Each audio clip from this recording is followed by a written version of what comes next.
I think there will be occasions, and it would depend on the circumstances, when he certainly, for security reasons, would have a body double.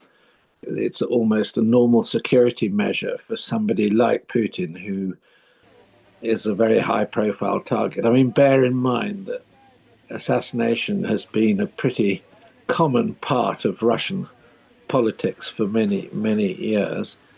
And of course, he would be a drone target for the Ukrainians as well if they could know exactly where he was when. So I think it's quite logical that in certain circumstances, and it would depend on the nature of those circumstances, that he uses a body double. В этой части хотел бы, вы уже отметили некоторые подразделения, которые проявили себя наилучшим образом. Российская армия завоевала и прочно удерживает стратегическую инициативу на всей линии фронта. He is using the body doubles because it's a practice since Stalin. Stalin did the same. So Putin, who is following this tradition as a leader of Soviet Union or Russia, so for sure he is doing this.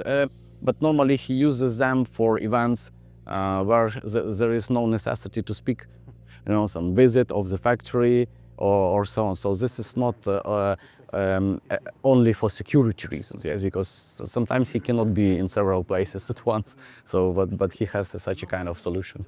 Casting one's mind back, I do remember an occasion when Putin allegedly appeared on the front line in Ukraine, and I think some of us felt then that it probably wasn't him, and that the whole thing was stage managed.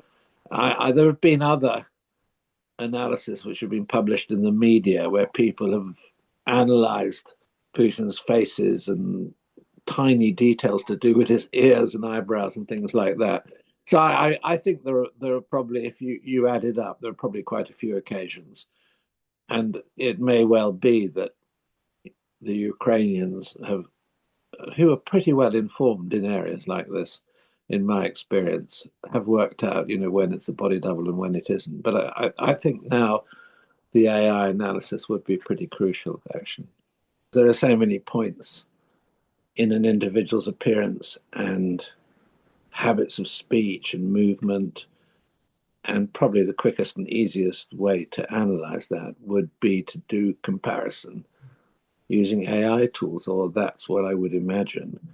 But I think, not to get overexcited about this, the times when a body double would be used, I think would be not necessary in a face-to-face meeting.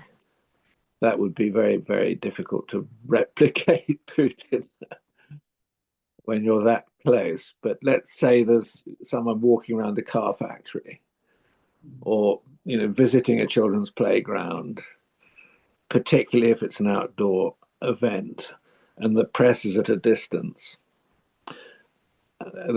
And therefore, there's a sort of security implication as well. There's a problem with security, and you can't be sure of controlling entirely the environment, particularly, let's say, from a drone attack. Then that's the sort of occasion. So I think that the Ukrainian military intelligence reports are probably entirely credible.